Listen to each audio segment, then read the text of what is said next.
So we were thinking, where should we go for a vacation? So many good options, but we want something exotic and unique. Got it. Cuba, que viva Cuba. Cuba para siempre.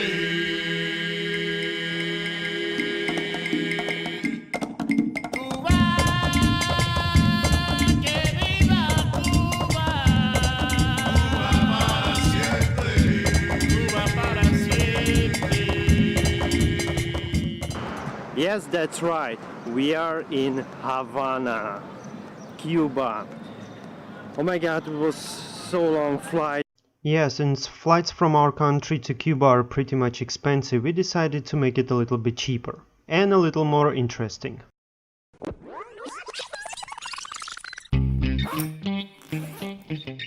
First we took a 4-hour train to Austrian airport in Vienna.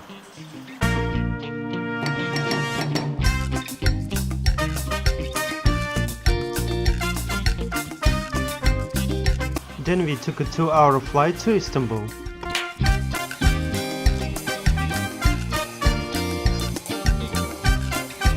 In Istanbul we waited 2 hours until we finally boarded our plane for Cuba, which flew 13 hours straight for the Havana airport.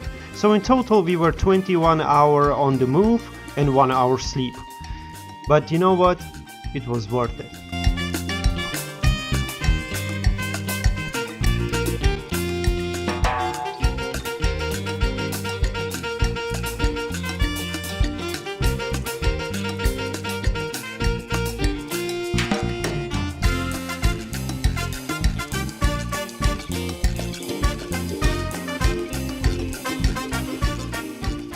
Now the apartment that we rented was beautiful. 2 bedrooms, huge living room, fully equipped kitchen, amazing bathroom, really awesome. But when we rented on website, it showed that it's located in Guanabo district. You have like 5 white sand, beautiful beaches there straight next to the houses. But unfortunately, it turned out that our apartment is located in the Miramar district. After we came here, we actually find out that Miramar is kind of like a diplomatic district. There are embassies of almost every country there is, and it's kind of like this upper neighborhood.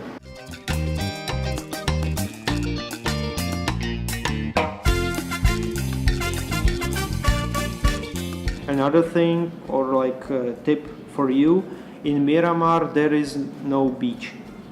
It shows on the map that there are 3 or 4, but we tried to go there and they didn't let us in. You have to be a member of a culture center, then they can let you in. So for that we are going always swim to the coast. In the coast it's very rocky, you have like really literally a lot of rocks there, so you carefully have to go into the water, but for us it's alright.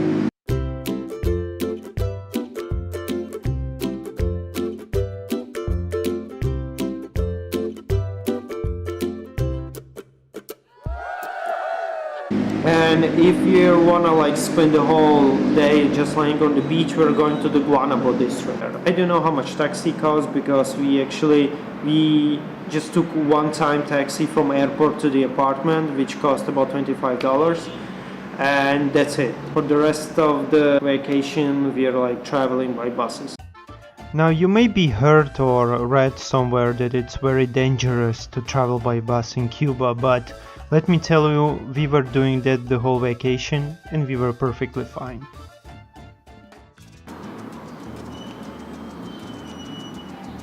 Cuba has a 2-currency system. One currency is Cuban national peso, otherwise known as Moneda Nacional or shortened CUP. Second is Cuban convertible peso, otherwise called CUC, derived from its shortcut CUC. The difference between them is value, since CUC is the equivalent of 25 Moneda Nacional, so basically one of these is something between $1 and €1, and these you need 26 for $1 and 29 for €1. Now, to not get confused, you can easily recognize them by picture. Moneda Nacional always has a face of famous person, a portrait if you will, while CUC always has a picture of some monument. Also, it is written on the bill what money is it. Now, it's really good that you convert at least some of your money to the national pesos, because they're good for paying in local markets, for example for fruits, or some artisan markets for like some mementos that you want. Plus in supermarkets we usually pay also with these, and most importantly buses. You can change between them. So for example, if they ask you for one Ceusa or Peso Convertible, you can pay them with 25 or local moneda nacional. Regarding where to change your money, it doesn't matter. Everything is owned by the government, and the exchange rate is always the same. You can change at the airport, you can change at the district you're staying in, you can change in the city center, it doesn't matter, it's always the same. The change spots here are called cadeca. So if you're like, if you wanna ask local and you don't speak Spanish, just say cadeca and they will point you at it.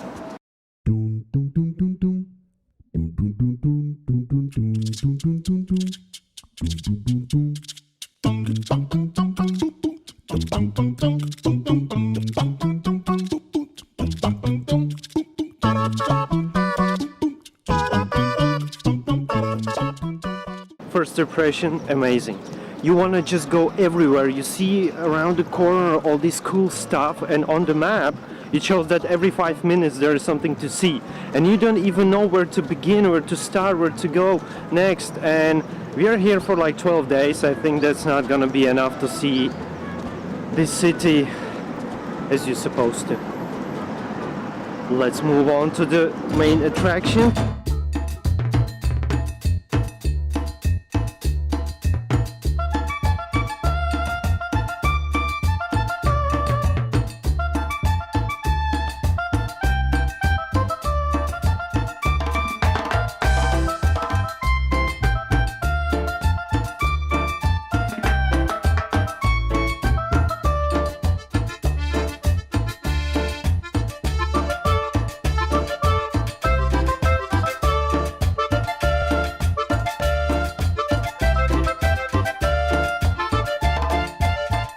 Everyone, we are right now at Park Lenin, and there are two amazing things about it. First, the statue of Lenin. As you can see, you can easily take a bench there, take a photo with him, hug him, whatever.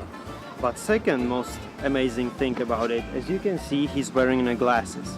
But if you leave those glasses here like unprotected, anyone can steal it. For that reason, government assigned a special person who comes at the morning, he puts the glasses on, and he's here all day protecting them so they're not get stolen. This is the person, you can wave at him.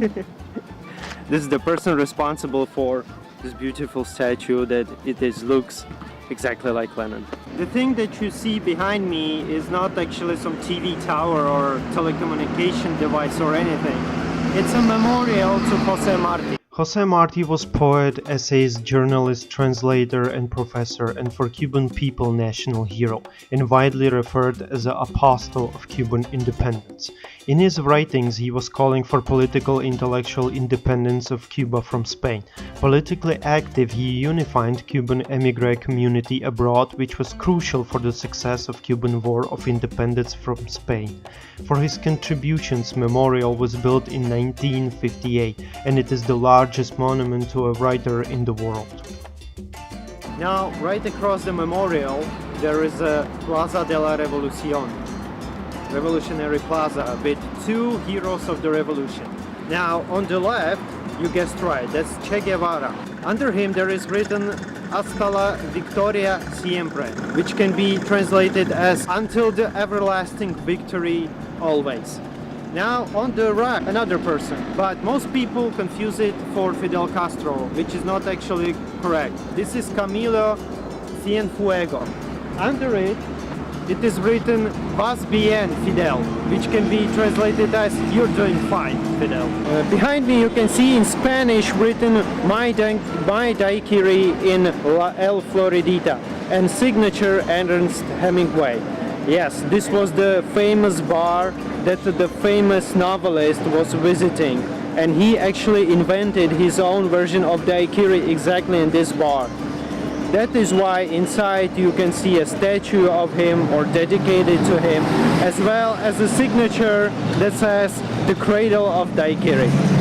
It's one of the places that you should visit, and even though the daiquiri there costs around $8, I suggest you have one, because for you that's gonna be a really historic moment. Another bar that Hemingway loved to visit is called Dos Hermanos, and what is best about it is it's not as famous as El Floridita, so there are no tourists, it is not packed, there are no lines, so you can easily sit and relax.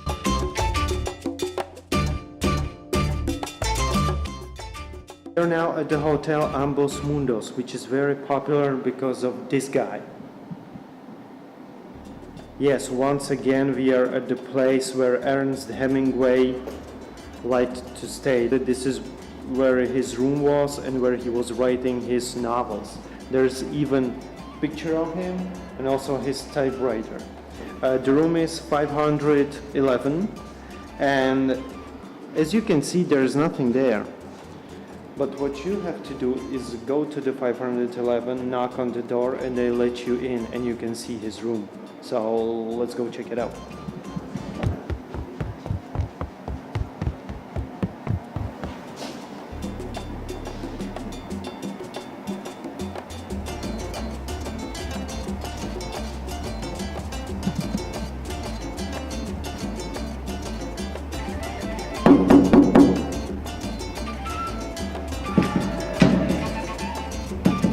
As you could see, there is no one there. I think that's because it's 6:30 and I think they have an open hours for that. Unfortunately, we are not able to see the room, but at least we saved €4 because for each person you have to pay €2 to get in, or not euros, CUC. Either you make it to the room or not, don't leave hotel straight away. Instead, take an awesome elevator to the highest floor, because there you have an amazing bar where you can easily chill, maybe have a cigar, but most importantly, you have an amazing view.